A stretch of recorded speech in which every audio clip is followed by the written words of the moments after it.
Olá, amigos, tudo bem com vocês? Muito bem, vamos dar seguimento então à nossa matéria, ao nosso conteúdo de direito penal. Nós estamos fazendo a transição, como eu falei para vocês, para o segundo elemento do crime, que é a ilicitude, e nós estamos falando agora do Instituto da Tentativa, do crime tentado. Talvez essa seja a última aula de tentativa. Provavelmente vai ser, certo?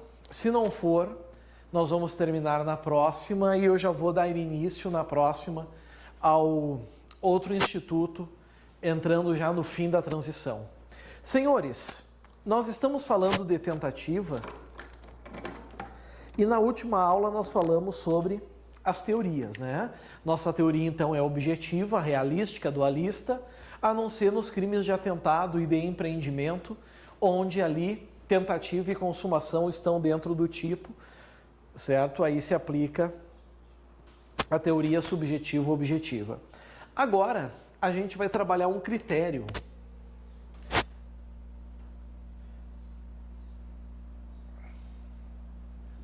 Critério para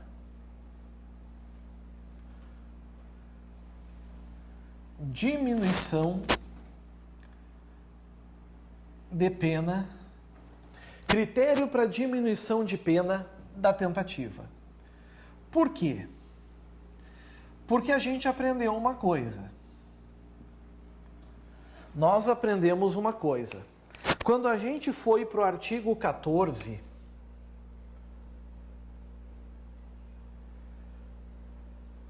parágrafo único do Código Penal, o que a gente aprendeu? A gente aprendeu que, pela nossa teoria, que é a teoria objetiva, a pena da tentativa é a mesma do crime consumado, reduzida de quanto, meus amigos?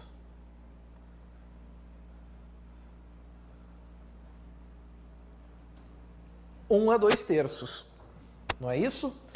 1 a 2/3. O que acontece aqui?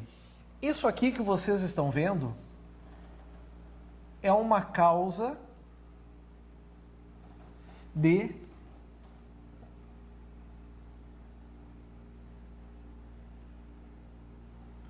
diminuição de pena. Certo? Bom, se é uma causa de diminuição de pena, ela tem que ser aplicada em que momento? Ela tem que ser aplicada na sentença.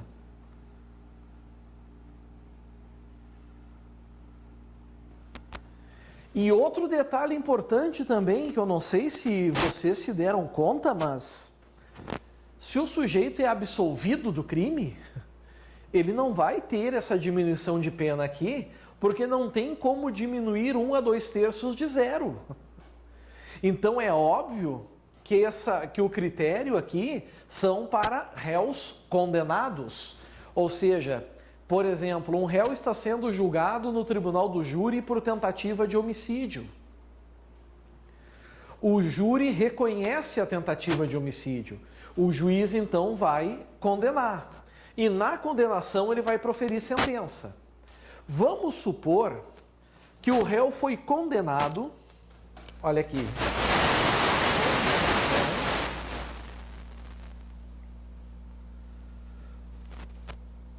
por esse crime aqui, ó. Artigo 121, parágrafo 2º, inciso 2, combinado com o artigo 14, inciso 2 do Código Penal. O que é isso aqui, pessoal? Bom, primeiro, 121, parágrafo 2º, é homicídio qualificado. Número 2, se vocês pegarem o Código Penal, aliás, preciso avisar, para esta aula, os senhores tenham a legislação em mãos. Se eu falar de uma lei que não está aí no repertório comum de vocês, vocês vão pausar o vídeo, vão localizar essa lei, certo? É só botar o número da lei que eu vou botar no quadro e vocês coloquem no Google, Lei Tal Planalto. Vai aparecer a lei, tá? Porque eu estou, nesse momento, gravando uma aula sem internet. Então, é por essa razão eu estou sem a legislação. Talvez eu consiga acessando o telefone, mas enfim. Artigo 121, homicídio qualificado. Número 2 é motivo fútil, certo? Mas eu sei que é tentado porque está combinado com o artigo 14, inciso 2. Bom, como é que o juiz aplica a pena? Ele pratica 3 fases para aplicar a pena. Primeira fase, segunda fase, terceira fase.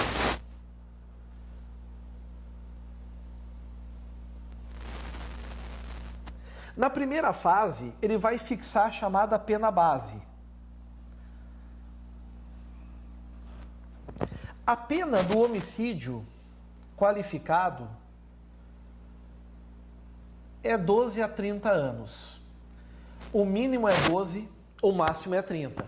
Se vocês pegarem o artigo 121 no parágrafo 2º, vocês vão ver que lá está 12 a 30. Alguém vai dizer, mas professor, não tem que reduzir de 1 a 2 terços? Tem, mas não é agora.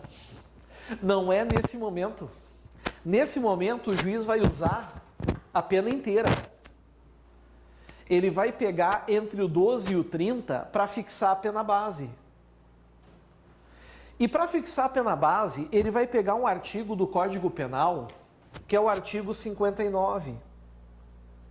Quem tiver curiosidade, quem quiser dar uma bisbilhotada, pega o 59.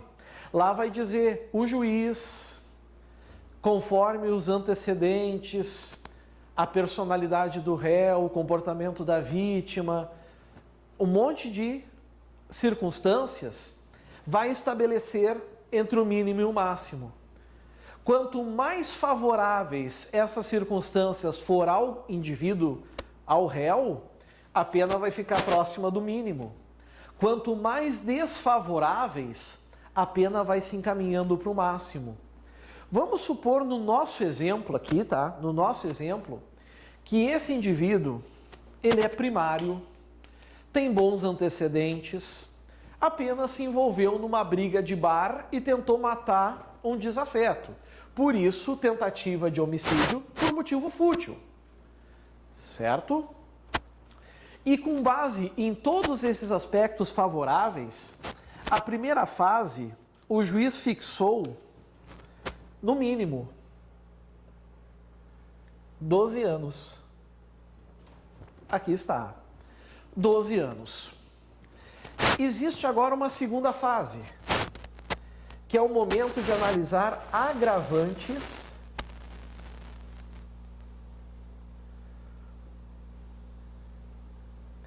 e atenuantes. Artigos 61, 62, 65, 66 do Código Penal. 61, 62 são as agravantes. Por exemplo, reincidência, usando momentos de calamidade, se a vítima é ascendente, descendente, cônjuge ou irmão, tem uma lista lá. Se incidir as agravantes, o juiz vai pegar essa pena de 12 e vai aumentando. Se tem uma agravante, ele pode aumentar mais 4 meses ou 6 meses. É o juiz que escolhe. Se tiver 2, aumenta mais. Mas não pode passar do máximo, que é 30. As atenuantes, ao contrário, elas levam a pena para baixo. Então, por exemplo, se ficar demonstrado que o indivíduo desconhecia a lei, desce a pena. Se o réu é menor de 21 anos na data do fato, ou maior de 70 na sentença, se foi influenciado por relevante valor sob influência de violenta emoção, enfim, isso tudo faz a pena ficar menor, mas não pode ficar abaixo dos 12. Suponhamos que tenha aqui Por exemplo, pessoal, certo? Uma agravante que fez com que a pena fosse para 12 anos e meio e uma atenuante que fez com que a pena voltasse aos 12 anos. Então, a pena continua nos 12. Agora a gente chegou na terceira fase. A terceira fase é o momento que o juiz vai aplicar as chamadas causas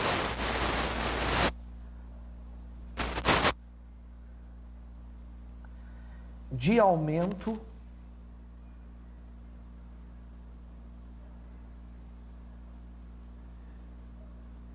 e diminuição da pena.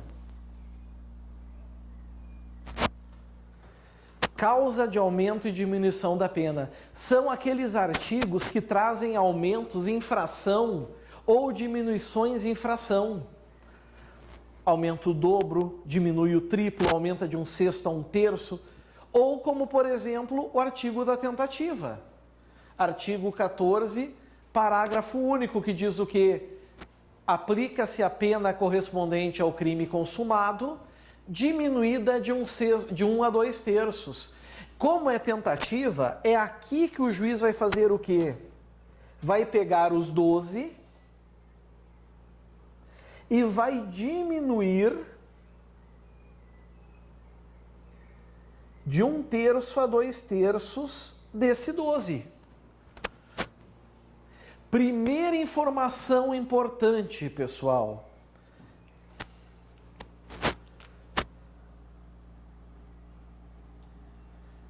A redução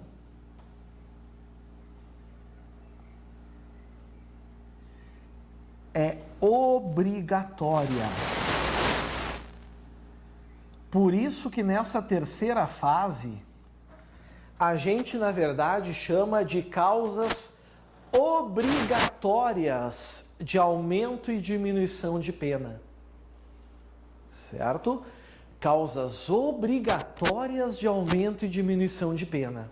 Está aqui. Cuidem isso, por favor. Por favor. O juiz é obrigado, na tentativa, a diminuir. Ele tem liberdade? Tem. O juiz tem liberdade. A liberdade do juiz está apenas em uma situação. Uma situação. Esse espaço aqui. Ou seja, o quantum ele vai diminuir. É só a única liberdade dele. Mas, por exemplo, se ficar reconhecido no júri, por exemplo, no homicídio, a figura da tentativa, na terceira fase o juiz é obrigado a diminuir a pena, conforme diz a lei. É um direito subjetivo do réu. Assim como se existisse uma causa de aumento, ok? Por exemplo, vítima menor de 14 anos, o juiz teria que aumentar. Bom, como eu disse para vocês, o juiz tem uma liberdade, que é usar esse espaço aqui. Mas essa liberdade também não é absoluta. Qual é o critério que o juiz vai usar? Primeiro, seria a gravidade do crime? Por exemplo, crimes mais graves, a tentativa teria uma redução menor, ficaria próxima do 1/3. Crimes menos graves ficariam aqui próximo do 2/3? Não. Começa por aí. Não é a gravidade do crime, cuidem isso, não é a gravidade do crime que determina a quantidade da redução entre 1 e 2/3.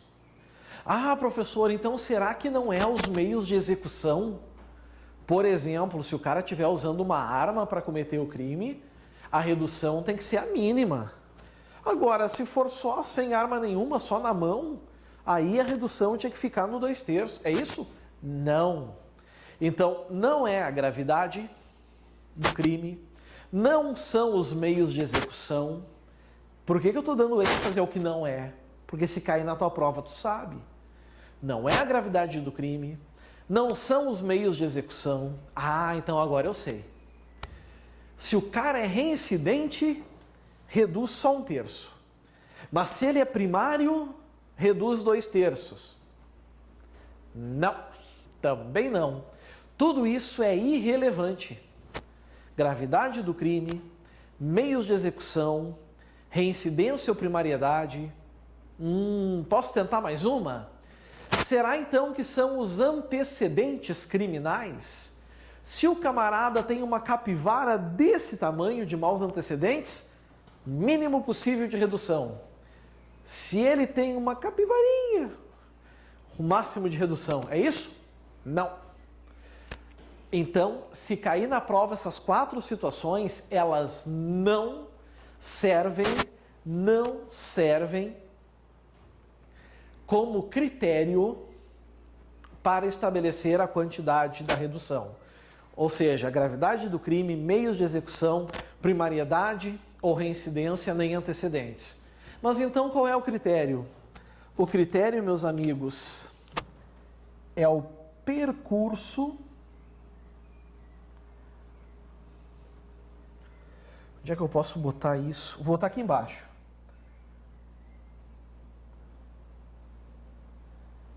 Percurso do iter criminis. Percurso do iter criminis. E coloco o sinalzinho aqui. Depois, quem quiser me corrija, mas acho que esse é o sinal do inversamente proporcional, ou é do aproximadamente. Bom, enfim.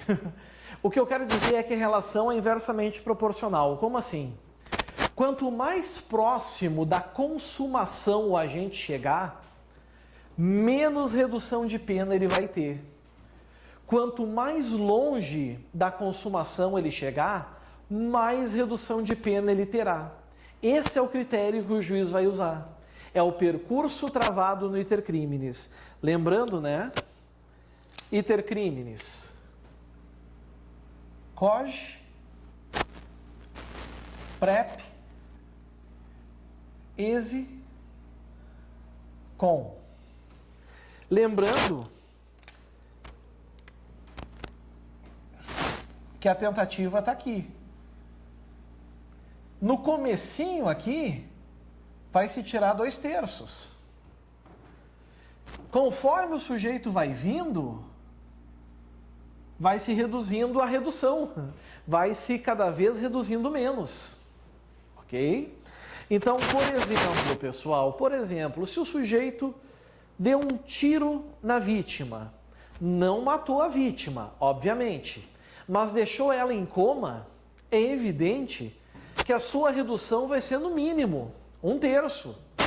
Vamos supor que fosse esse caso aqui. Então a gente pegaria o 12, dividiria por 3, daria 4, a pena do sujeito seria de 8 anos de reclusão. Certo? 8 anos de reclusão. Agora, suponhamos que um sujeito, um indivíduo, tenta matar outro, dá um tiro, mas é tão cegueta que passou longe a bala. Ok? Ou a arma falhou. Aí vamos supor que o juiz decida aplicar os 2/3. 12 vezes 2, 24, dividido por 3.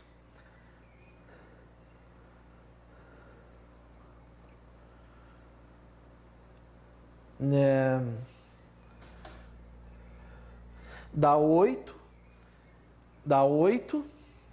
Fica 4 anos aqui. 4 anos de reclusão. Se retirar 2/3. Então, amigos, lembrem disso porque isso já caiu em prova. Quanto mais distante da consumação o agente está, mais redução de pena ele vai ter. Quanto mais perto da consumação, menos redução de pena. Eu acho que não é difícil, ficou fácil de entender isso, né? Maravilha. Vencemos o item 4. Tchau para ele.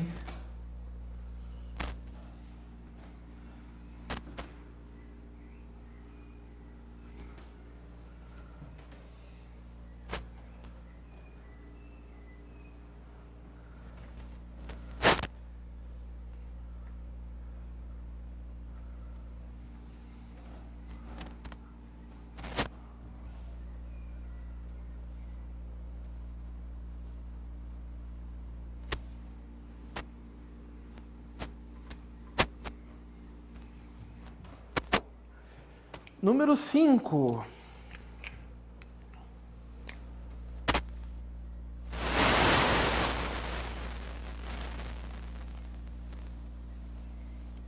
Tentativa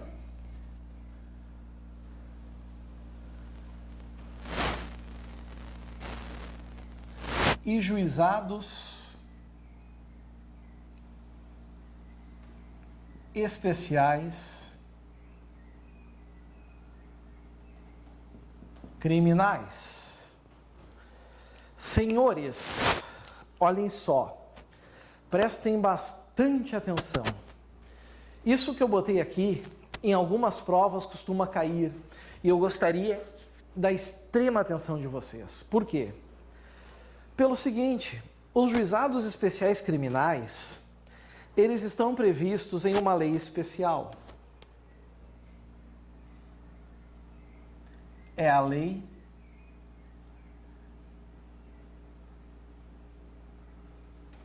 9.099 de 95. E essa lei, senhores, ela traz uma série de benefícios ao criminoso. Uma série de benefícios àquele que comete o crime. Dentre esses benefícios, nós temos a figura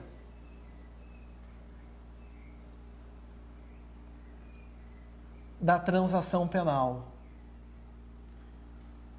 E o que seria a transação penal?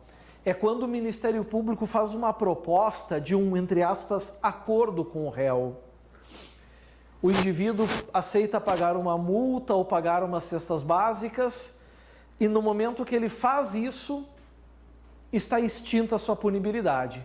Ou seja, ele não é reincidente, ele não tem maus antecedentes e nem é processado. Não é nem presunção de culpa. É vantagem boa, né? Agora, não é todo caso que cai nos juizados especiais criminais. Para cair aqui, tem que ser necessariamente contravenções, qualquer uma, ou crimes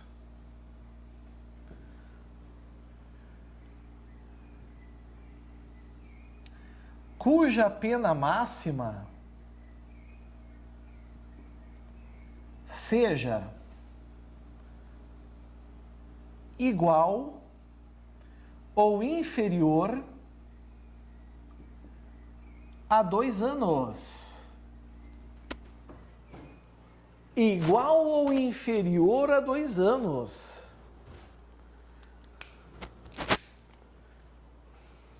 Tá? Bom, o que acontece? Acontece, meus amigos, que nós vamos ter situações de crimes cuja pena máxima ultrapassa 2 anos. Tem situações que a pena máxima vai ultrapassar os 2 anos. Não há dúvida disso. Todavia, quando o crime é tentado, a gente sabe que ele vai ter a pena diminuída de 1/3 a 2/3. E será que nesses casos a pena não se encaixaria no GCRIM, permitindo assim então esse benefício, por exemplo? Será? Pois é. Para saber isso, a gente sempre vai ter que fazer uma coisa. A gente nunca pode tirar o direito do Estado. Como assim, professor? Bom, se a gente pegar o titular da ação penal, em 99% é esse cara aqui, ó. É o Ministério Público. E ele costuma pleitear o quê nas suas ações quando ele pede a condenação? Ele pede a chamada pena máxima. Certo? A pena máxima. E quando o crime é tentado, quando nós temos tentativa, O que o Ministério Público pleiteia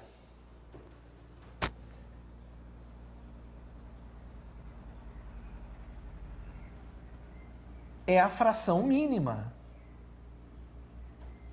qual seja 1/3. Certo? A pior das hipóteses para o réu, concordam que é esse cenário aqui? É ele ser condenado pelo crime que cometeu a pena máxima e a pena ser diminuída só de 1/3. Dos cenários, esse é o pior. Então é esse que a gente tem que pegar. Se deram conta? É esse que tem que pegar. Aí o que acontece? Aí a gente tem que ver o crime no caso concreto. Por exemplo, furto.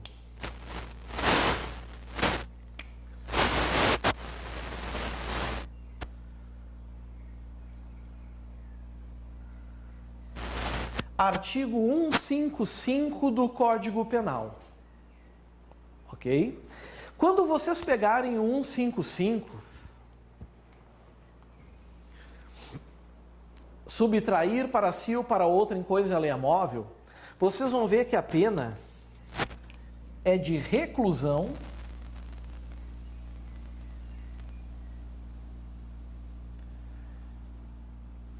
de 1 a 4 anos e multa. Não é isso?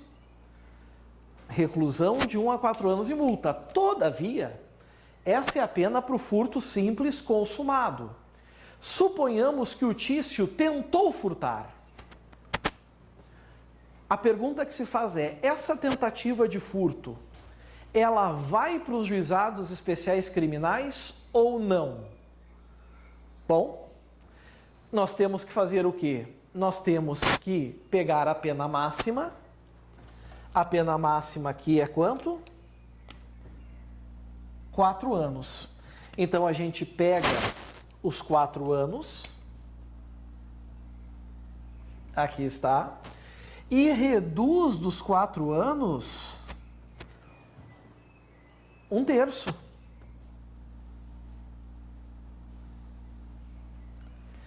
Esse é o resultado.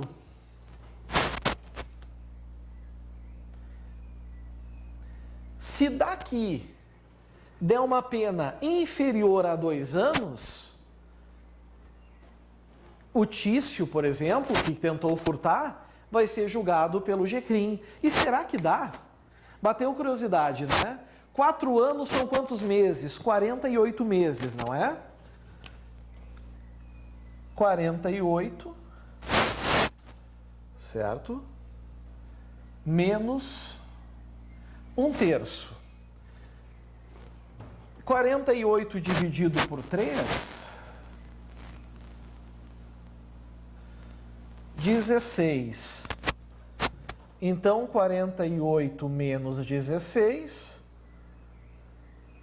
32. 32... Não, é 16 mesmo. Meus amigos, tirando terça parte de 48, tirando a terça parte é 16, sobram 32 meses. 32 meses dá o quê? 2 anos. 2 anos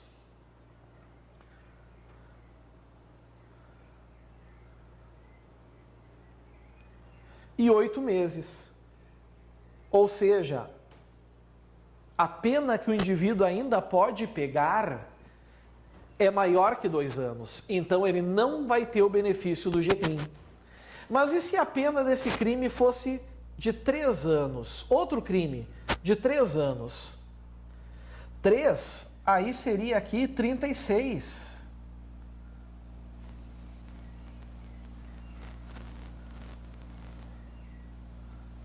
Tiraria 11. Não é verdade?